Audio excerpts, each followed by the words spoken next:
3-in-1 senior living apartment. 1. Senior citizen கான perfect senior living. Number 2. Small investment, big appreciation. 3. உங்க பசங்களுக்கு ஃபியூச்சர்ல நல்ல ரெண்டல் இன்கம் தரப்போற ப்ராப்பர்ட்டி. ஸ்டெப் ஸ்டோன் ஆலம் இன் பொள்ளாச்சி நியர் கோவை. தாவேகா தலைவர் திரு விஜய் அவர்கள் பரப்புரையெல்லாம் போயிட்டாரு. பயங்கரமான கூட்டம் வந்திருக்கு. பயந்துட்டீங்களா? நான் ஏன் சார் பயந்துட்டீங்களா கூட்டத்தெல்லாம் பார்த்துட்டுன்னு கேட்குறேன். இல்லை சார், வியப்பாக இருக்குது சார். திரு விஜய் வந்து குழப்பத்தில் இருக்காரு. அவர் அரசியல் தெளிவில்லை. சாருக்கு ரொம்ப தத்துவம் தெரியுதா நம்ம சீமான் அவர்களுக்கு?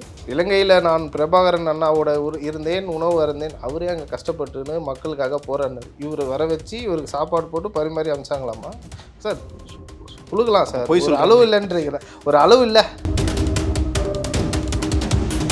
எடப்பாடி அவர்கள் பேசின வார்த்தைகளுக்கும் விஜயன் அவர்கள் பேசின வார்த்தைகளுக்கும் எதுக்கு அதிகமான பவர் உண்டு? நீங்களே உங்கள் மனசாட்சி தொட்டு சொல்லுங்கள். கச்சைத்தீவை பற்றின மாநாட்டில் ஒரு வார்த்தை சொன்னார், அது எங்கே ரிஃப்ளெக்ட் ஆச்சு? வந்து கச்சத்தீவு வந்து திரு விஜய் அவர்கள் மீட்டு கொண்டு வந்துருவாரு தமிழ்நாட்டுக்கு. உங்களுக்கு ஃபஸ்ட்டு மீட்டு கொடுங்கன்னு சொல்லிக்கணும். முதல்ல 2026 எங்கள் அண்ணன் உட்கார வைங்க, கண்டிப்பாக கூட்டு எடுத்துன்னு வந்து வைப்பார். சரி சார், அதுக்கு எதுவும் ரகசியம் எதாவது வச்சிருக்காரு சார்? சார் எல்லாத்தையும் உங்களுக்கு சொல்லிட்டு அவர் வந்து நடிகர்லேருந்து வெளியே வந்து இப்போ ஒரு தமிழ்நாட்டின் ஒரு கட்சி தலைவர் ஆகிட்டார். திரும்ப அவரை போய் நடிகர் நீங்கள் வந்து கொச்சப்படுத்திட்டே இருந்தீங்கன்னா நாங்கள் உங்கள் மேலாம் கேஸ் போட்டுருவோம்.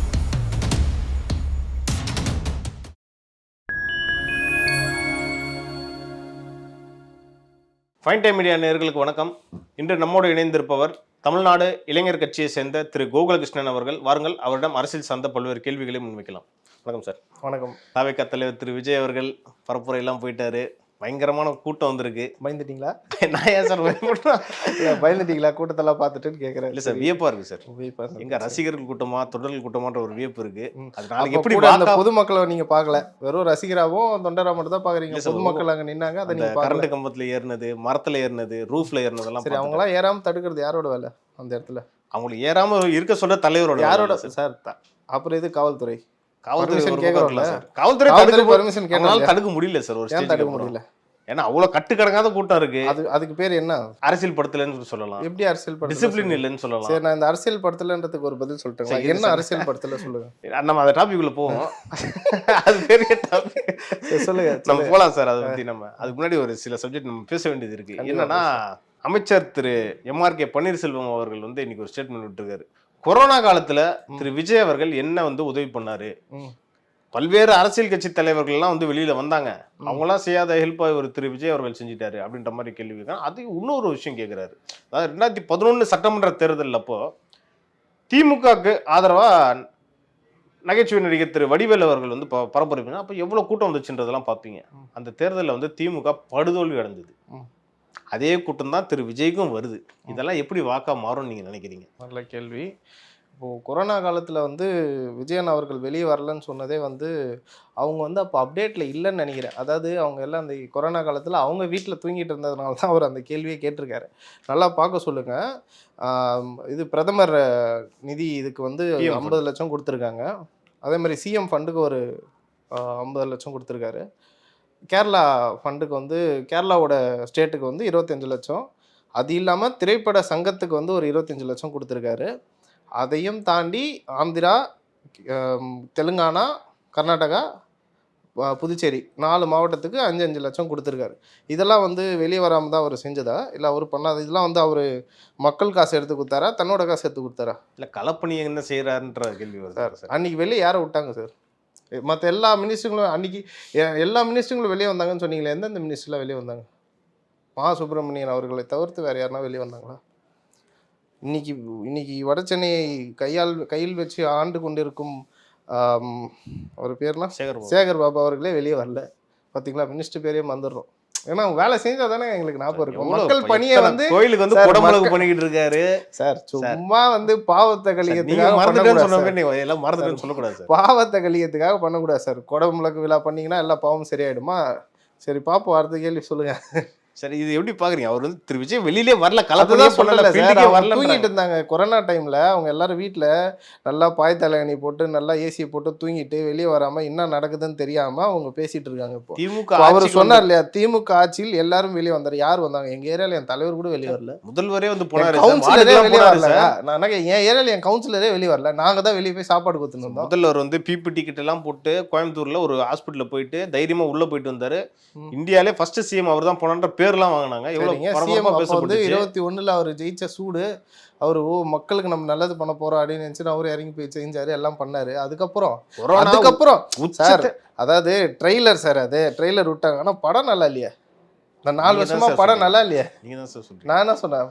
2021 சட்டமன்ற தேர்தல்ல, அதாவது பதவி ஏற்கும் போது கொரோனா உச்சத்துல இருந்துச்சு. ம். இந்தியாலே தமிழ்நாட்டுல தான் அதிகப்படியான கொரோனால பாதிக்கப்பட்டவங்களோட எண்ணிக்கை. நானும் அந்த டைம் ஹாஸ்பிட்டல்ல இருந்தேன். ம்.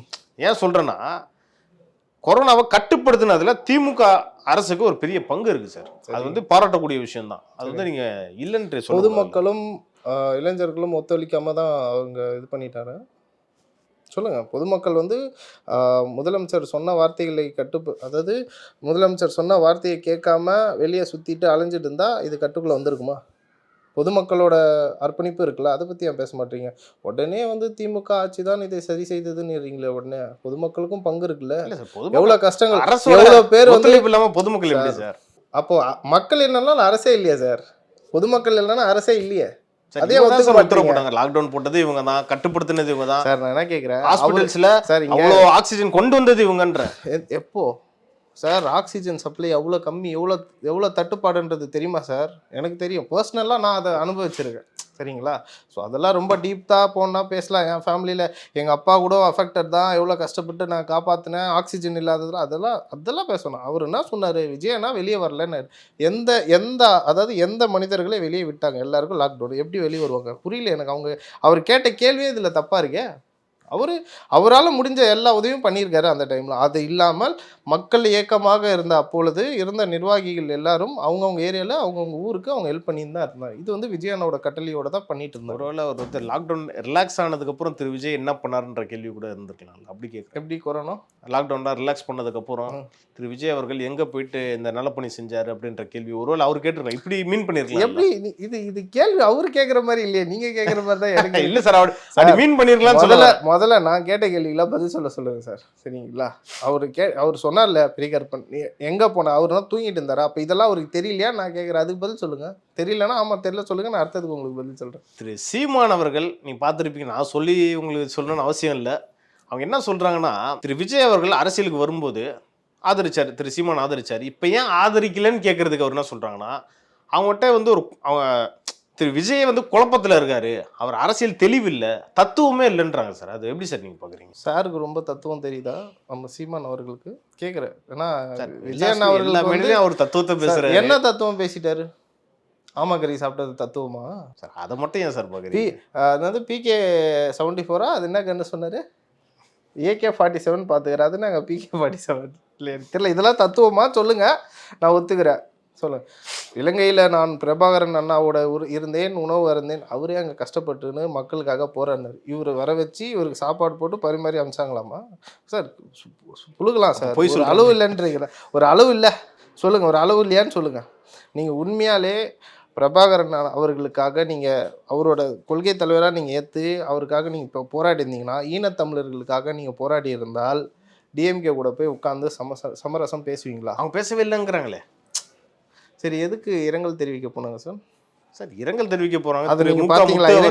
இரங்கல் தெரிவிக்க போனாத நீங்க பாத்தீங்களா? இல்ல ஏதாவது மீடியால இந்த மாதிரி செய்தி வந்ததா? இரங்கல் தெரிவிக்க 2 பேரும் பேசின அந்த டிஸ்கஷனோட கான்வர்சேஷன் ஏதாவது வெளியே வந்ததா? வரல.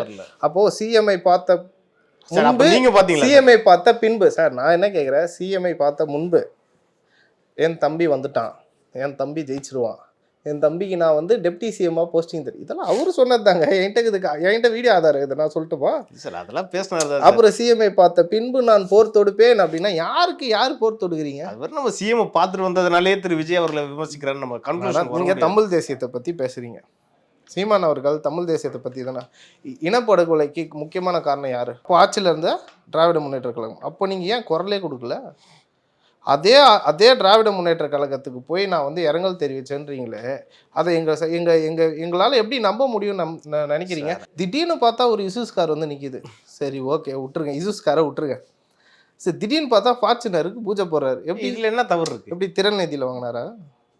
அது எப்படி 45 நம்ம லட்சம் conclusion 50 லட்சம் ரூபாய் சார் கார் அது. அவருக்கு வேற ஏதோ சோர்ஸே இல்லை. வேற என்ன சோர்ஸ்னு சொல்றீங்க? படம் எடுத்தாரா அவர்? கடைசியா எப்ப படம் எடுத்தாரு? இல்ல படம் நடிச்சாரா? இவ்வளவு பிரச்சனை இருந்துச்சுன்னா அவர் இன்கம் டாக்ஸ்ல மாட்டு வரல சார். அப்படி எதுவும் பிரச்சனை என் கேள்விக்கு பதில் சொல்லுங்க. அவர் இன்கம் டாக்ஸ்ல மாட்டுறாரு மாட்டல, ஏன்னா அவர் பிஜேபி பி டீம்னு நாங்க சொல்லுவோம். நீங்க சொல்லியா? சொல்ல முடியாது சார் நீங்க சொல்றீங்களே சார், எங்களை ஏ டீம்ன்றீங்க, பி டீம்ன்றீங்க, இசட் டீம்ன்றீங்க. நீங்க பொத்தாம் பொதுவா பேசுவீங்க, நாங்க பேசினா பொத்தாம் பொதுவா பேசக்கூடாதுன்றீங்க. அப்போ இதெல்லாம் விட்டுருங்க சார், எல்லாமே விட்டுட்டோம். அவங்களுக்கு 2 பசங்க இருக்காருல்ல, 2 பையன் இருக்காங்கல்ல, எங்க படிக்கிறார்? கவர்மெண்ட் ஸ்கூல்ல படிக்கிறார். சொல்லுங்க சார். எங்க எல்லா தமிழர்களின் அனைத்து மாணவர்களும் வந்து கவர்மெண்ட் ஸ்கூல்ல படி வைக்கணும்னு சொல்லி போராடி மைக்கில் பேசும்போதெல்லாம் பயங்கர இன்ஸ்பிரேஷனலாக இருக்கு. உங்க பசங்க எங்க படிங்க? கவர்மெண்ட் ஸ்கூல்ல படிக்கிறாங்க. சொல்லுங்க சார். உங்க பசங்க மட்டும் கான்வென்ட் ஸ்கூல்ல, அமெரிக்கன் இன்டர்நேஷனல் ஸ்கூல்ல படிக்கணும், எங்க பிள்ளைங்க கவர்மெண்ட் ஸ்கூல்ல படிக்கணுமா? இந்த கேள்வி யாரும் கேட்க மாட்டாங்களா? மக்கள் கேட்க மாட்டாங்களா? சொல்லுங்க. எத்தனை இளைஞர்கள் அவர் பின்னாடி இன்னும் ஏமாந்துட்டு இருக்காங்க. ஒரு நாய் வேணாமா பேசுறதுக்கும்? அனில் குஞ்சின்றாரு, திடீர்னு என்னென்னமோ பேசுறாரு. இதே வாய்தாங்க என் தம்பிக்கு நான் உதவியா இருப்பேன்னு சொன்னாரு. திடீர்னு இப்போ மாற்றி பேசுறீங்களா? அப்போ உங்களை நாங்கள் என்னன்னு சொல்கிறோம் சொல்லி நீங்களே சொல்லுங்க. இதுக்கு என்ன பேருன்னு, இதுக்கு பேர் என்ன சொல்லுவாங்க தெரியுமா அப்படின்னு கேட்குறேன் நான் உங்களுக்கு. நீங்களே சொல்லுங்களேன் பேர் இதுக்கு. அதை நீங்கள் திரு சீமானை விட்டு தான் சார் போய் கேட்கணும். அவர் என்ன சொல்கிறாருன்னு பொறுத்து பார்ப்போம். ஏன்னா அடுத்தடுத்து கூட்டங்கள் வருது. ஆனால் தொடர்ந்து உங்களை தான் தாவேக்காவினர் விமர்சிக்கிறாரு. இல்லை, அவருக்கு வந்து பெட்டி கொடுத்துட்டாங்கன்னு நினைக்கிறேன் சீமானை. அதாவது சிஎம் சாரை பார்த்த பின்பு அவருக்கு பெட்டி ஏதோ வெயிட்டாக வந்துட்டு இருக்கோம். அதனால அவர் வந்து அப்படி தான் பேசிட்டு இருப்பார். பேசுகிறோம் எவ்வளோ பேசுகிறாரு. இதுக்கு முன்னாடி திரு விஜய் அவர்களே ஆதரவாக பேசினா, அப்போ திரு விஜய் பெட்டி கொடுத்தாரா சார்? யாரு? அந்த மாதிரி கேள்வி வருமா இல்லை? அதுதான் சார் சொல்கிறேன். ஆதரவாக பேசிட்டு இருந்தாரு. திடீர்னு இப்போ நீங்கள் ரிவெஞ்ச் எடுக்கிறதுக்கும் போர் தொடுக்கிறதுக்கு என்ன காரணம் சொல்லுங்கள்? தமிழ் தேசியம் பேசலன்னு சொல்கிறீங்களா? எங்கள் அண்ணன் தத்துவம் இல்லைங்கிறாரு சார். என்ன தத்துவம்? நான் கேட்குறது உங்களுக்கு என்ன தத்துவம் இருந்துச்சு, எங்களுக்கு என்ன தத்துவம் இல்லைன்றது கேள்விக்கு பதில் சொல்லுங்கள். ரெண்டாவது, எங்கள் அண்ணன் தமிழ் தேசியம் பற்றி பேசலையா சொல்லுங்கள், நாங்கள் பதில் சொல்கிறோம். அதுக்கும் கச்சத்தீவை பற்றி பேசினது தமிழ் தேசியம் இல்லையா? ஜல்லிக்கட்டு போராட்டத்தில் வந்து உட்கார்ந்தாரு, அது தமிழ் தேசியம் இல்லையா? ஜல்லிக்கட்டு போராட்டம் யாரோட உணர்வு? அது தமிழர்களோட உணர்வு தானே, தமிழர்களோட விளையாட்டு தானே அது. ஆணவ கொலைக்கு போல. எது ஆணவ கொலைக்கு போல? சீமான் அவர்கள் என்ன குரல் கொடுத்தார்? ஆணவ கொலைக்கு எதிராக குரல் கொடுத்தால் ஒரு குறிப்பிட்ட சமூகத்தினரின் வாக்குகளை பெற முடியாதுன்ற அந்த ஒரு அச்சம் திரு விஜய் அவர்களுக்கு இருக்கான்ற கேள்வி வருது சார். அப்படி அதனாலதான் குரல் கொடுக்கலையா, கண்டிக்கலையா? அப்படி கிடையாது. இது வந்து பரப்புரையிலையும் பேசல அவரு. பரப்புரையில வந்து அந்த மாவட்டத்துக்கான பிரச்சனை தான் அவர் பேச போயிருக்காரு. அந்த மாவட்டத்துக்கு போகும்போது கண்டிப்பா இதை பத்தி பேசுவார். ஏன்னா அந்த மாவட்டத்தை சம்பந்தம் இல்லாதது கூட நிறைய பேசியிருக்காரு. ஒரு மனிதர் ஆட்சியில் இருக்கும் அரசியலை பார்த்து கிட்னி திருடுன்னு தைரியமா ஒருத்தர் சொல்றாரு, முன்ன எடுத்து வைக்கிறாரு. இந்த வரைக்கும் எந்த எதிர்கட்சி தலைவர்கள் வச்சாங்க, இல்ல அரசியல் கட்சி வச்சு தலைவர்கள் யார் எடுத்து சொன்னது? அதிமுக சொல்லியிருக்காரு. போராட்டமே பண்ணாங்க நாமக்கல்ல. போன வாரம் போராட்டம். நான் கேட்கிறேன், இந்த மாதிரி பரப்புரையில யாரு தைரியமா பேசுறாங்கன்னு நான் சொல்றேன். எடப்பாடி உடனே வந்து நான் எடப்பாடி அவர்கள் அண்ணா அதிமுக பண்ணிச்சு அப்படின்னு சொல்றீங்களே, என்ன பண்ணுச்சு? இருக்கிறதா சார் சொல்லுங்க. என்ன பண்ணுச்சு சொல்லுங்க சார். போராட்டமே பண்ணாங்க சார். போன வாரம் என்ன பண்ணாங்க? போராட்டம் பண்ணாங்க. என்ன தீர்வு? அதிமுக போராட்டமே முன்னெடுத்தது சார். சமீபத்துல நாமக்கல்ல வந்து போராட்டம் பண்ணாங்க. முன்னாள் அமைச்சர்கள் எல்லாம் கூட அதுல பங்கேற்று என்ன பங்கேற்று என்ன நிறைவேற்றிட்டாங்களா? கண்டிச்சாங்களா சார்? அட்லீஸ்ட் அவங்க அரசியல் ஒரு விஷயம் இருக்கு. எடப்பாடி அவர்கள் பேசின வார்த்தைகளுக்கும் விஜயன் அவர்கள் பேசின வார்த்தைகளுக்கும் எதுக்கு அதிகமான பவர் உண்டு? நீங்களே உங்க மனசாட்சி தொட்டு சொல்லுங்க. கச்சத்தீவை பத்தின்னு மாநாடுல ஒரு வார்த்தை சொன்னார். அது எங்க ரிஃப்ளெக்ட் ஆச்சு சொல்லுங்க? எங்க ரிஃப்ளெக்ட் ஆச்சு? நாடு விட்டு நாடு ரிஃப்ளெக்ட் ஆச்சு. அதாவது வரலாற்றில் முதலா ஒரு அதிபர் கச்சத்தீவை போய் பார்க்குறாரு இல்லையா? ஆமாவா இல்லையா? உண்மைதானே? அதே மாதிரி வகுப்பு சட்டத்தை நிறைவேற்றிய சுப்ரீம் கோர்ட்டுக்கு இப்போ வாழ்த்து தெரிவிச்சிருக்காரு இன்னைக்கு. அதையும் அவர் அண்ணன் பேசினாரு. அதுக்கப்புறம் இவங்க தீர்ப்பு ஏற்றிருக்காங்க. நம்ம தமிழர்களுக்கு ஏற்ற மாதிரி அவங்க தீர்ப்பு ஏற்றிருக்காங்க. ஃபர்ஸ்ட் கேஸ் போட்டது திமுக தான் சார் போட்டுச்சு. சார் இந்த கேஸ் போட்ட கதெல்லாம் பேசாதீங்க. பரப்புரை அன்னைக்கு பேசினாரு, இன்னைக்கு வந்து அதுக்கான ஜட்ஜ்மெண்ட் வந்துச்சு. வந்துதா இல்லையா? அப்போ யாரு பேசினா எங்க ரிஃப்ளெக்ட் ஆகுன்றது ஒரு விஷயம் இருக்கு. திருத்தங்களுக்கெல்லாம் தலைவலிச்சிட்டாங்க. அந்த மாதிரி அடுத்த பேசியிருக்காரு. அடுத்த அதுக்கான ரிஃப்ளெக்ஷன் என்னன்றது கூடிய சீக்கிரம் உங்களுக்கு வரும். அப்போ வந்து கச்சத்தீவு வந்து திரு விஜய் அவர்கள் மீட்டு கொண்டு வந்துருவாரு அவங்க நாட்டுக்கு. உங்களுக்கு ஃபர்ஸ்ட் மீட்டு கொடுங்கன்னு சொல்லிக்கணும். முதல்ல 2026 எங்க அண்ணன் உட்கார வைங்க, கண்டிப்பா கூட்டு எடுத்துன்னு வந்து வைப்பாரு. அதுக்கு எதுவும் ரகசியம் ஏதாவது வச்சிருக்காரு சார்? எல்லாத்தையும் உங்களுக்கு சொல்லிட்டே இருந்தா அப்புறம் எப்படி நீங்க ரகசியம் கேட்டுக்கிறீங்க? அப்புறம் ரகசியன்றீங்க, அது எல்லாத்தையும் எப்படி சொல்ற முடியுமா? முதல்ல 2026 எலெக்ஷன்ல வந்து எங்க அண்ணனை ஜெயிக்க வைங்க. மக்கள் நம்பி ஓட்டு போடுங்க. லாஸ்ட் சான்ஸ் இது. தமிழ்நாடு மக்கள் சார், அந்த திருச்சியில் இந்த கூட்டம் எல்லாம் வந்து சும்மா ரசிகர்கள் அந்த தொண்டர்கள் கூட்டம் மட்டும் இல்லை, பொதுமக்களும் அங்கே கலந்துக்கிட்டாங்க. 12:30 மணி வரைக்கும், நைட்டு ஒரு மணி வரைக்கும் வெயிட் பண்ணி காத்திருந்து மக்களை பார்க்குறாங்கன்னா அது காரணம், தலைவரை பார்க்குறாங்கன்னா அது காரணம் என்ன நினச்சிங்க? ஒரு சினிமாவில் நடிக்கிற நடிகருக்கு மட்டும் அந்த கூட்டம் நினச்சிங்களா? மக்கள் வந்து எதிர்பார்க்குற தலைவராக விஜய் மாறி நிற்கிறார் இன்னைக்கு. அதை புரிஞ்சுக்கோங்க. விஜய் அண்ணா வந்து மக்களின் எதிர்பார்ப்பு ஃபுல்ஃபில் பண்ணுற ஒரு தலைவராக இன்னைக்கு நிற்கிறார். அதனால மக்கள் அவ்வளோ வெயிட் பண்ணி அமைதியாக நின்று பார்த்துட்டு போகிறாங்க. 2019 நினைவு, திரு கமல்ஹாசன் அவர்கள் வந்து கோயம்புத்தூர்ல ஒரு கூட்டத்துக்கு போறாரு. இதே மாதிரி கூட்டம் வந்துச்சு சார். இல்ல ஆமா, இதே மாதிரி நான் உங்களுக்கு வீடியோ 2019 கூட்டம் நடத்தினாரு. அவர் வாங்கின வாக்கு சதவீதம் 3.19 நான் கேட்குறேன், இந்த கூட்டம்லாம் ஓட்டா மாறுமா? இந்த வாக்கு சதவீதம் இதெல்லாம் பேசிட்டு இருக்கீங்க சார். காலைல 6 மணிலேருந்து 1 மணி வரைக்கும் கூடவே சுற்றுறான் சார், நிற்கிறான் சார், எல்லாம் பார்க்குறான். அவன் ஓட்டு போட மாட்டான்னு நினைக்கிறீங்களா? இல்லை நினைக்கிறீங்களா சொல்லுங்கள் ஃபஸ்ட்டு. இல்லையா? சரி, இதே கூட்டம் தானே 2021 ஓட்டு போட்டுச்சு உங்களுக்கு. ஓட்டு போட்டுச்சுல. அப்போ அந்த காலையில் 6 மணிலேருந்து 7 மணி வரைக்கும், நைட்டு 1 மணி வரைக்கும் நிற்கிற கூட்டம் 2026 ஓட்டு போடாமல் எப்படி போயிடும்? ஒரு மனிதருக்காக அந்த நிற்கிற கூட்டம் ஒரு 5 நிமிஷம் செலவு பண்ணி ஓட்டு போடாமல் போயிடுவாங்களா? சொல்லுங்கள். அதுக்கு வாய்ப்பு இருக்குன்னு சொல்கிறாங்க. எப்படி வாய்ப்பு இருக்குது? திருட்டு ஓட்டா பல பேர் ரசிக்க கூட வருவாங்க சார். திருட்டு ஓட்டுன்னு சொல்ல முடியாது சார். பல பேர் திரு விஜய் அவர்களே பார்க்குறாங்க, ரசிக்கிறாங்க. ஒரு நடிகர், அவர் கவர்ச்சியான நடிகர். அதே தான் சொல்கிறல, கவர்ச்சியான நடிகர். என்ன கவர்ச்சியான நடிகர் அவர்? எல்லாரும் என்ன கவர்ச்சியாக நடிச்சிட்டாரு அவர்? சொல்லுங்க சார். இத்தனை வருஷமா நடிக்கிறாரு, டாப் ஸ்டார், சூப்பர் ஸ்டார் ரேஞ்சில். திரும்ப சொல்கிறேன், அவர் வந்து நடிகர்லேருந்து வெளியே வந்து இப்போ ஒரு தமிழ்நாட்டின் ஒரு கட்சி தலைவர் ஆகிட்டார் அவர்.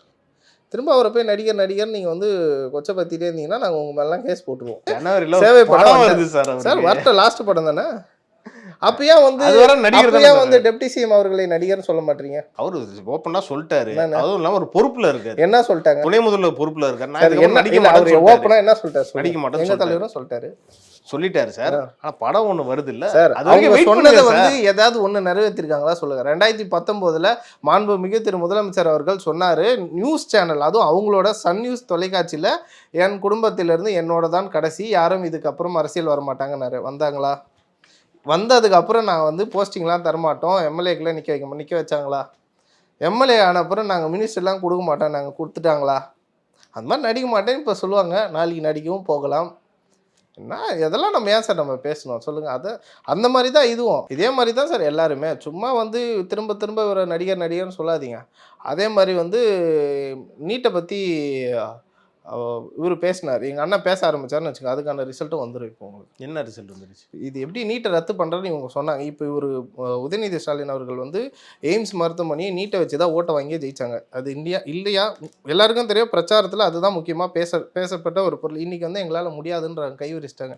அதாவது காங்கிரஸ் ஆட்சி பிடிச்சிருந்தா நாங்கள் வந்து நீட்டை ரத்து பண்ணியிருக்கோம். அப்போ நீ எதுக்கு பொய்யான வாக்குறுதி கொடுக்குறீங்க? பொய்யான வாக்குறுதி இல்லை சார். சட்ட போராட்டம் ஒரு பக்கம் நடக்குது.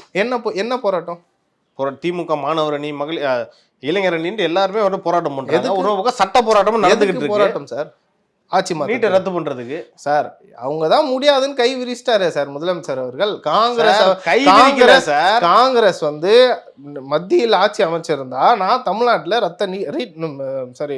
நீட்டை ரத்து பண்ணியிருப்பேன்னு சொல்றாங்க. சரிங்களா? அப்போ ஆட்சி பிடிப்பாங்களா பிடிக்க மாட்டாங்களான்றது உங்களுக்கு தெரியல. அப்புறம் அதுக்கு தெரியாமல் எதுக்கு நீங்கள் வாக்குறுதி கொடுத்து நீங்கள் நான் வந்து ஓட்டு கேட்குறீங்க? இந்த பரப்புரையில் திரு விஜய் அவர்கள் பேசினதை பற்றி மா சுப்பிரமணியம் ஒரு கமெண்ட் பண்ணியிருக்காரு.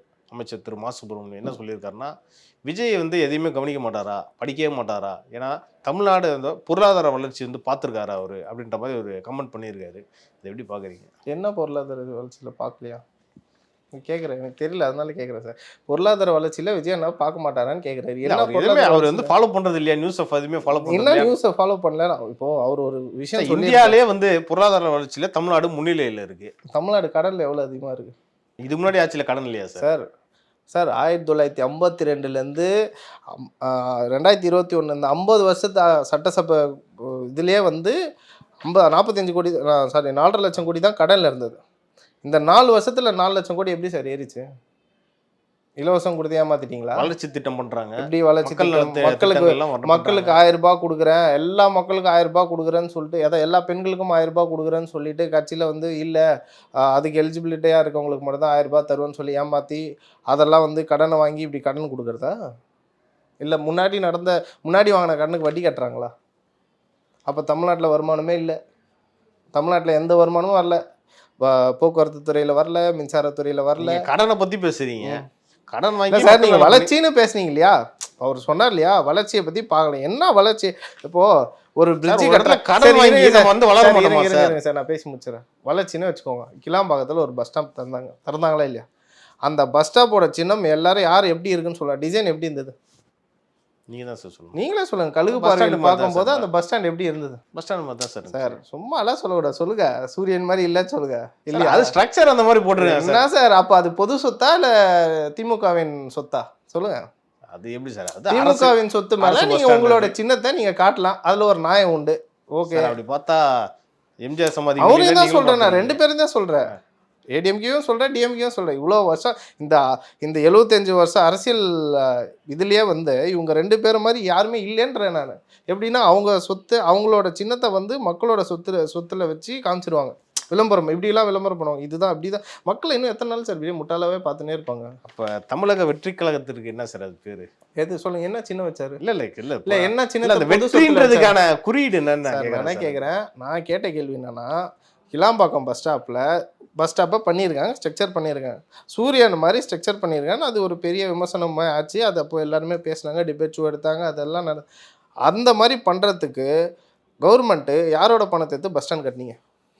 மக்களோட பணம் தானே. சரி, அதெல்லாம் விடுங்க. இப்போது நான் ரீசெண்டாக பார்த்ததை சொல்ல வச்சுக்கோங்க. மதுரவாயிலேருந்து பாரிஸ்க்கு ஒரு எக்ஸ்பிரஸ் ஹைவே கட்டுறாங்க. ஓகேங்களா? நம்மளை வந்து எவ்வளோ முட்டாளாக அவங்க நினைக்கிறாங்க பார்த்துக்கோங்க. அந்த எக்ஸ்பிரஸ் வேல பில்லர் இருக்குது, அந்த பில்லரில் சூரியன் இருக்குதுங்க. நீங்கள் போய் பாருங்க. இல்லை நான் ஃபோட்டோ எடுத்துனாருமா சொல்லுங்கள், நான் ஃபோட்டோ எடுத்துனாரு. இதில் என்ன இது இல்லை, எனக்கு புரியல. அது எப்படி மக்களோட பொது சொத்துல உங்களோட விளம்பரம் பண்ணுவீங்க? அல்ல, அதில் என்ன விளம்பரம் பண்ணிட்டாங்க? என்ன சார், என்ன விளம்பரம்னு கேட்குறீங்க? சூரியன் யாரோட சின்னம் சார்? திமுகவோட. அப்போ அது விளம்பரம் இல்லையா? மக்கள் மனசில் நீங்கள் எந்த அளவுக்கு நான் வந்து விளம்பரம் பண்ணி பதிவு வைக்கணும்னு பதிவு வைக்கலையா? சார் அப்போ கேஸ் போட்டுக்கலாம். இது சைக்காலஜி தனமான ஒரு விஷயம். உங்களுக்கு ஏன் தெரிய மாட்டேங்குது? இந்த விஷயம் உங்களுக்கு தப்பாக தெரிஞ்சா தாவேக்காவினர் ஒரு கேஸ் போட்டிருக்கலாமே. நான் வந்து தாவேக்கனரை தவிர்த்து பேசுகிறேன் சார். நான் பொதுமக்களாக இருந்து பேசுகிறேன். இப்போ வந்து இந்த டாபிக் நான் பேசுறது வந்து ஒரு பொதுமக்களாக நான் பேசுகிறேன். சரிங்களா? நீங்கள் இப்படிலாம் பொதுமக்கள் சொத்தை நீங்கள் வந்து ஏமாற்றி இந்த மாதிரி மாற்றி அவங்கள மார்க்கெட்டிங் நீங்கள் பண்ணிக்கிறீங்க. இதில் தமிழ்நாடு எங்கே வளர்ச்சி அடைஞ்சது? அப்புறமா வந்து 1000 ரூபாய் கொடுத்தது இவர் KN நேரு அவர்கள். ஆமாம், KN நேரு அவர்கள் கேட்குற 1000 ரூபாய் கொடுக்குறோம் பத்தாதம்மா உனக்கு அப்படின்னு கேட்குறாரு. அந்த அம்மா பத்தாதுங்கன்னு சொல்லிச்சு. இன்னும் மீட்டிங்கில் டேரெக்டாகவே சொல்லிச்சாங்க, நீ கொடுக்குற 1000 ரூபாய் பத்தலைங்கன்னு சொல்லிச்சு. இப்போ 2000 ரூபாய் கொடுத்துருவாங்களா இந்த தேர்தலில்? சொல்லுங்கள். அப்போ இந்த தேர்தலில் 2000 ரூபாய் கொடுத்துருவீங்களா? அதுவும் சொல்லிட்டாங்க. இல்லை சார், அதாவது வரக்கூடிய தேர்தலில் 2000 கொடுக்க போகிறதா தகவலும் வருது. ஓகே, அடுத்தாச்சு. அப்போது திமுக போயிடுச்சுன்னா 2000 ரூபாய் எல்லாருக்கும் கொடுக்க போகிறாங்க. அதே தானே எல்லா பெண்மணிக்கும்? இல்லை சார், தகவல் தான் அது. அது வந்து அதிகாரப்பூர்வமாக சொன்னாங்களான்னு தெரியல சார். நான் என்ன கேட்குறேன், பெண்களுக்கு 1000 ரூபாய் தரேன் நீங்கள் ஃபஸ்ட்டு வாக்குறுதி எல்லா பெண்களுக்கும் தரேன். நீங்கள் உங்களால் ஏன் கொடுக்க முடியாமல் போயிடுச்சு? அப்புறம் ஏன் திடீர்னு அதில் ஒரு மாற்றம்? ஏன்னா கொடுக்க முடியும்னு உங்களுக்கு தெரியும்ல. நீங்கள் வந்து ஒரு நிதி அமைச்சரை வச்சு அதை எல்லாமே பார்த்துருப்பீங்க. எல்லாத்தையுமே சரி செய்யலான்னு PTR அவர்கள் சொன்னார். ஏன் அவர் மினிஸ்ட்ரியிலேருந்து தூக்குனாங்க? அதை வேறு இலாக்கா கொடுத்துருங்க. கேட்டால் உடனே உள்கட்சி அமைப்பு அவங்க CMோட கையில் இருக்குது அதிகாரம்னு சொல்லுவீங்க. இதானே சொல்லுவீங்க? அதாவது இலாக்கா தான் சார் மாற்றிருக்காங்க, அமைச்சராக தான். ஏன் சார் நிதி அமைச்சர்? அவர் தான் உங்களுக்கு ஐடியா கொடுத்தாரு. அவரே சொன்னார், ப்ரெஸ் மீட்டில் வந்து அவரே சொன்னார், நான் ஐடியா கொடுக்குறேன்னு சொன்னார். அதை ஏன் அவரை வந்து வேறு இலாக்காவுக்கு மாற்றத்துக்கு அவசியம் என்ன? அவர் இதை நான் சரி செய்கிறேன், இந்த நிதி நிலைமையை நான் சரி செய்கிறேன்னு சொன்னார். நீங்கள் ஏன் பண்ணலை? அப்போ வந்து மக்களை இன்னும் பைத்தியக்காரங்களாக தான் பார்க்குறீங்க. கரெக்டு தானே? ஓகே, நிறைய விஷயம் பேசணும். திரு விஜய் அவர்கள் அடுத்தபடியாக நாகப்பட்டினம் போகிறாரு. நாகப்பட்டினம் இல்லை சார், நாகப்பட்டினம், மயிலாடுதுறை, திருவாரூர். நாகப்பட்டினம் அதில் கூட ஒன்றுக்கு அனுமதி கொடுக்கல. மயிலாடுதுறை அனுமதி கொடுக்கலன்னு அவர் கேன்சல் பண்ணிட்டார். ஓகே, கேன்சல் பண்ணிட்டார். ஏன்னா திருச்சியில் 3 இந்த ஃபஸ்ட்டு பரப்புரை அன்றைக்கி 3 மாவட்டம் போகிறதா இருந்தது. முடியாத காரணத்தினால இப்போ இது 2வது பரப்புரைக்கும் அதை ஸ்டாப் பண்ணி அதை ஷெட்யூல் மாற்றுவாங்க. இன்னொரு நாள் அதை கண்டிப்பாக மாற்றி வைப்பாங்க. அங்கே திரு விஜய் அவர்கள் என்னென்ன பேச போகிறான்றதை பொறுத்து அதை நம்ம டீட்டெயிலாக நம்ம அடுத்தடுத்த நிகழ்ச்சிகளை டிஸ்கஸ் பண்ணலாம் சார். கண்டிப்பாக.